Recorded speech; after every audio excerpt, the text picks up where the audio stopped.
பாதம் தன்னை கழுவுகிறார்.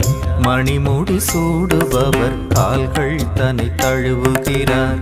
விண்ணகம் ஆளுபவர் பாதம் தன்னை கழுவுகிறார். மணிமுடி சூடுபவர் கால்கள் தன்னை தழுவுகிறார்.